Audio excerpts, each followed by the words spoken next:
Bonjour à tous, dans cette vidéo je vais vous présenter mon gros kit à outils. Donc je vais vous présenter cette pochette avec tout son contenu. Vous allez le voir, il y a quand même pas mal de choses. Donc ce que je ferai, c'est que je vous mettrai dans la description de cette vidéo le lien pour chaque outil pour que vous puissiez le retrouver facilement sur internet. Je voudrais vous donner un tout petit peu de contexte avant pour vous expliquer pourquoi j'ai besoin d'un kit à outils de cette taille là et qu'est-ce qu'il contient. En fait, moi je m'organise de cette façon là. Au quotidien sur moi, j'ai toujours un petit kit avec un couteau Victorinox. Le couteau Victorinox, c'est vraiment génial parce qu'il y en a vraiment plein de modèles différents et on peut tous avoir un couteau suisse avec les quelques outils qui sont indispensables à nos passions, à nos métiers, à nos modes de vie. Donc moi, je fonctionne avec un couteau suisse au quotidien. Après, la deuxième chose que je vais apporter, c'est soit un kit à outils, soit une pince multifonction. Vous me demandez souvent, est-ce que c'est mieux d'avoir un petit kit à outils ou une pince multifonction? Moi, je dirais que se créer un kit à outils, c'est top. Celui-là, je vous l'ai présenté il y a déjà pas mal de temps. Allez voir cette vidéo pour ceux qui s'intéressent. Un petit kit à outils, c'est bien, c'est quand on a des besoins particuliers. Suivant notre mode de vie, si on a besoin d'outils vraiment au quotidien, ça peut être intéressant de se créer vraiment un kit à outils sur mesure. Après, pour ceux qui n'ont pas vraiment besoin de particulier, mais qui veulent un kit à outils polyvalent au cas où, la pince multifonction, c'est top. Là, par exemple, j'ai deux modèles qui sont vraiment les plus connus. C'est la Wave de Laserman.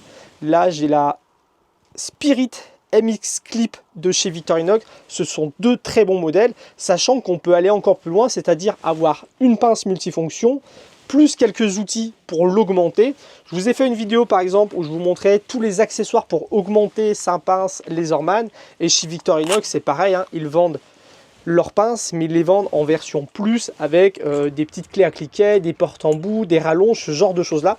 Donc ça peut être aussi très intéressant. Je vous mets les liens de ces différentes pinces et de ces différents kits en description. Donc ça, c'est les petites choses que je peux avoir régulièrement sur moi suivant la journée. Et en plus de ça, dans mon fourgon aménagé, j'ai une grosse caisse à outils avec tous les outils dont j'ai besoin. Mais ce que j'ai eu besoin en plus, c'est un kit intermédiaire quand mon petit kit ne suffit pas ou quand j'ai pas envie de sortir la grosse caisse. Moi, je vis en fourgon aménagé, je fais des saisons agricoles. Cette année, j'ai fait aussi pas mal de gardiennage de maison. Donc, je suis toujours après bricoler. J'ai toujours besoin d'avoir un outil à portée de main. Ce kit-là, ça sert à ça. Moi, à la base, j'ai des diplômes en tant que plombier chauffagiste.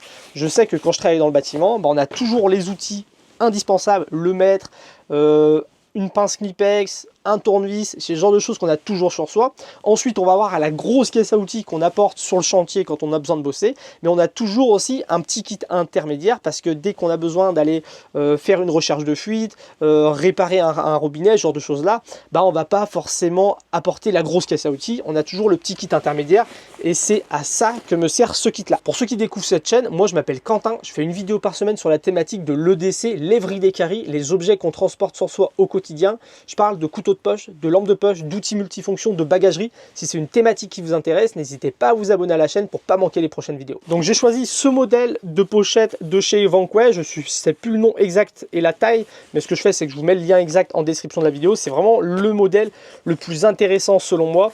Donc une grosse poignée sur le dessus. On voit qu'il y a des passants molles tout autour, donc soit pour le fixer sur un sac à dos, mais ça peut être aussi intéressant pour venir y glisser des outils si on veut. Il y a une pochette devant si on veut mettre un petit peu de scotch, des colliers de serrage, le genre de petites fournitures qu'on peut avoir besoin en bricolant. Et surtout, on peut l'ouvrir très facilement et quand il se déplie, on voit qu'on a un système très bien organisé avec plein d'outils faciles à saisir, faciles à ranger. Il y a énormément de boucles élastiques à l'intérieur avec des compartiments plus ou moins petits. C'est vraiment une super pochette. Maintenant, je voudrais vous montrer un petit peu ce qu'elle contient. La première chose que j'ai acheté pour constituer ce kit, c'est le Tool Check Plus de chez Vera. C'est un système parfait pour commencer à constituer son kit. On le voit ici, on va avoir énormément d'embouts, donc des embouts cruciformes, des embouts torx, des embouts 6 pans. On a beaucoup de choses, vraiment il y a tout ce dont on peut avoir besoin. Juste ici, on va avoir des douilles. Donc il y a du 5, 6, 7, 8, 10, 12, 13 en taille d'écrou. On va avoir un porte-embout. Tac, juste ici. Ce porte-embout, on va pouvoir le mettre soit sur ce petit tournevis qui est ici. Donc je vais pouvoir après utiliser tous les embouts que je vous ai montré juste avant. On va pouvoir aussi le mettre si on le veut sur cette petite clé à cliquet à double sens. Donc je peux aussi mettre tous ces embouts de cette façon là. Et on va avoir aussi ce petit système là qui va permettre de mettre toutes les douilles soit sur sa petite clé à cliquet, soit son tournevis. Donc avec ça, je peux démonter, desserrer, revisser, déjà plein de choses. Donc c'est vraiment la pièce principale de ce kit à outils. Grâce à ça, je suis très polyvalent. Ensuite, pour tout ce qui est dévisser, resserrer, il m'a très vite manqué tout de suite un tournevis qui soit un peu plus long. J'avais à l'époque acheté ça.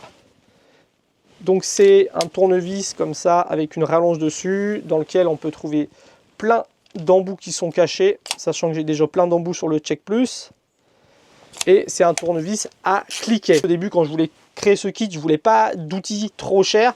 J'ai acheté plutôt des choses un peu bas de gamme et en fin de compte, je me suis rendu compte, vu que c'est le kit intermédiaire, c'est les outils dont je me sers le plus. Donc il y a intérêt que ce soit de la qualité parce qu'on peut le voir, lui le manche là, c'est un outil qui a très peu servi au début et il s'est très vite abîmé le manche.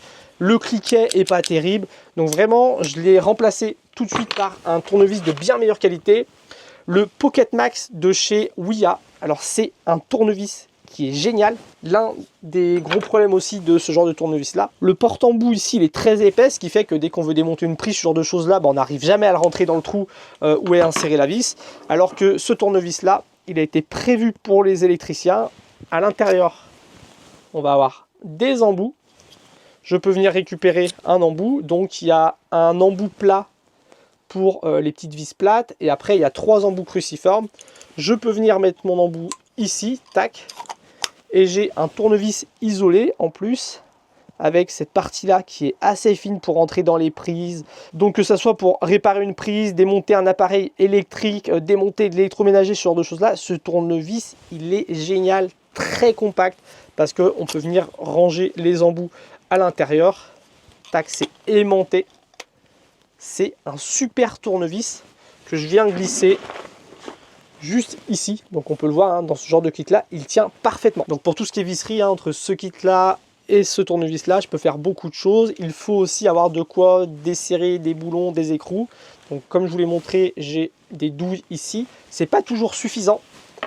Donc je vais avoir des pinces, alors pince Knipex, la Cobra, donc ça c'est la Cobra 150, donc elle fait 15 cm de long.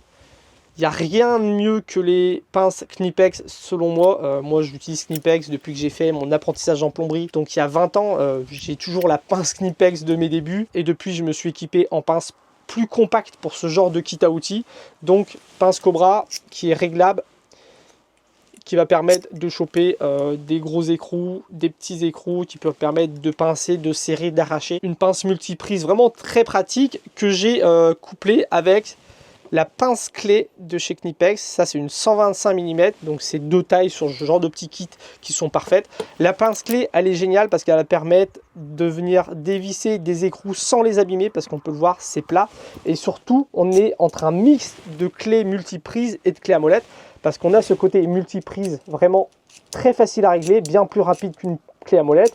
Et surtout, quand on vient choper un écrou, donc on vient serrer l'écrou et dès qu'on veut faire tac, elle vient s'écarter, on resserre, elle vient s'écarter, on resserre, elle vient s'écarter, on resserre. C'est beaucoup plus simple et rapide à utiliser qu'une clé à molette. Et surtout, comme on peut le voir, la mâchoire est aussi plus fine qu'une clé à molette. Ces genres de pinces-là sont vraiment très bien. Donc une pince comme ça, plutôt pour le travail un peu bourrin, là où j'ai pas forcément besoin de faire attention.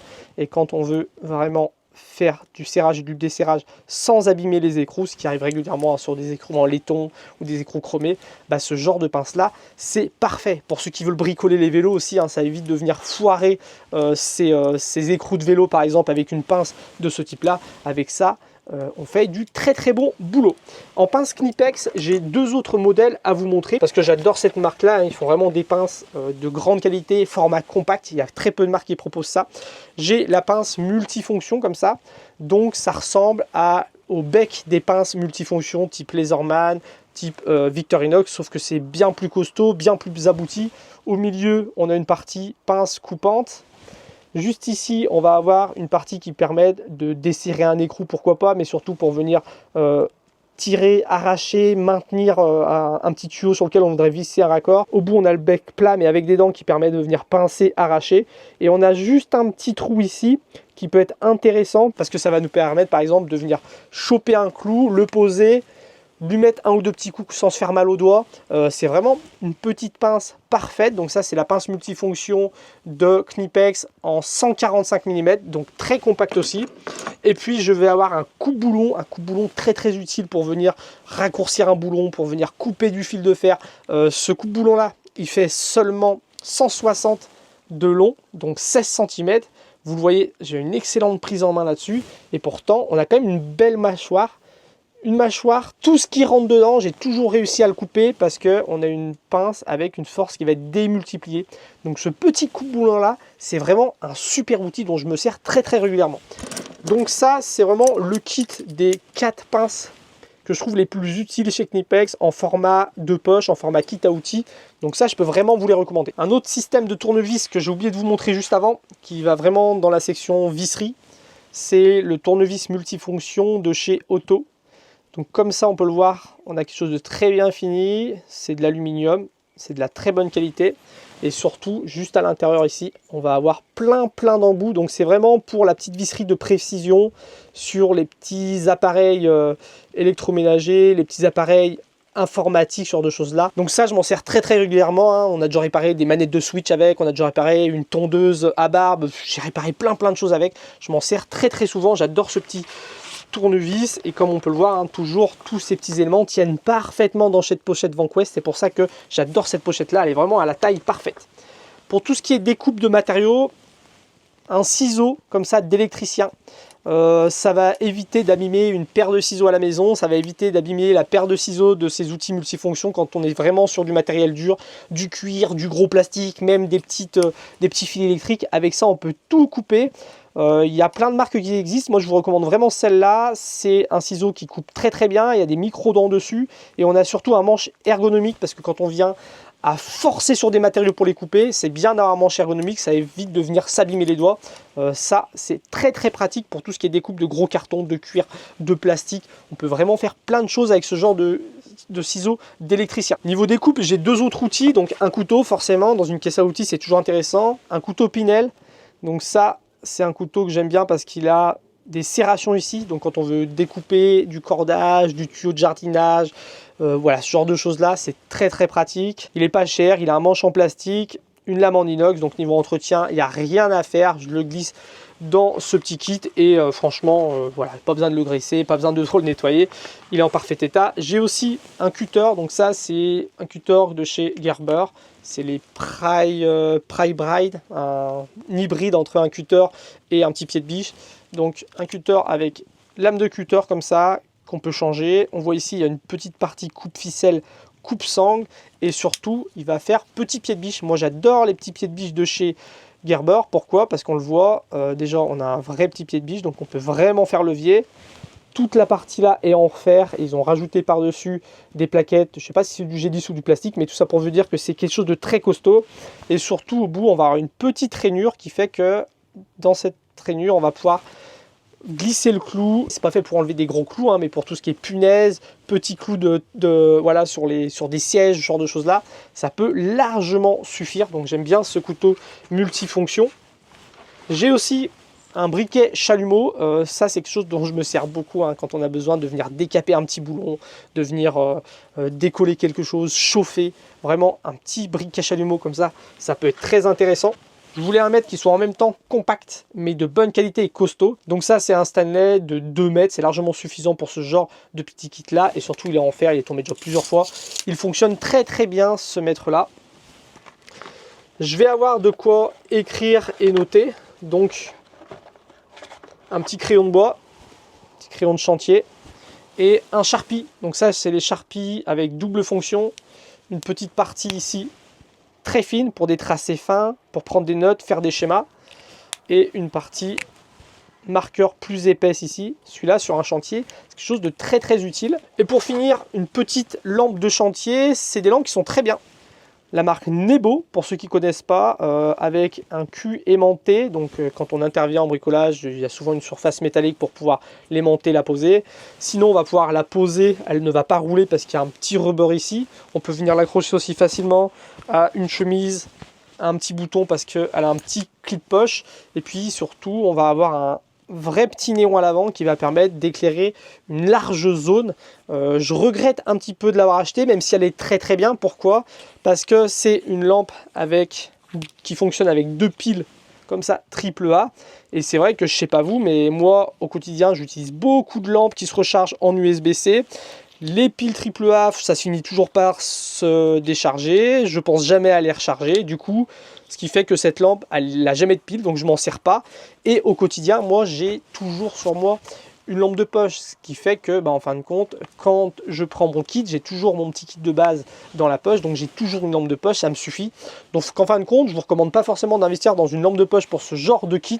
Si vous avez toujours sur vous une lampe de poche, autant acheter une lampe de poche peut-être un peu plus multifonction et de meilleure qualité. Vous en servirez au quotidien et vous en servirez aussi quand vous aurez besoin de bricoler. Donc c'est tout ce que cette pochette contenait, c'est la version V1. Je pense que dans un futur pas trop lointain, je vous ferai la version V2 parce que j'ai pas mal de choses à changer. D'ailleurs, n'hésitez pas à me recommander, vous, des outils qui pourraient manquer dans cette pochette ou des outils que vous aimez utiliser qui sont de bonne qualité. N'hésitez pas à me les recommander en commentaire.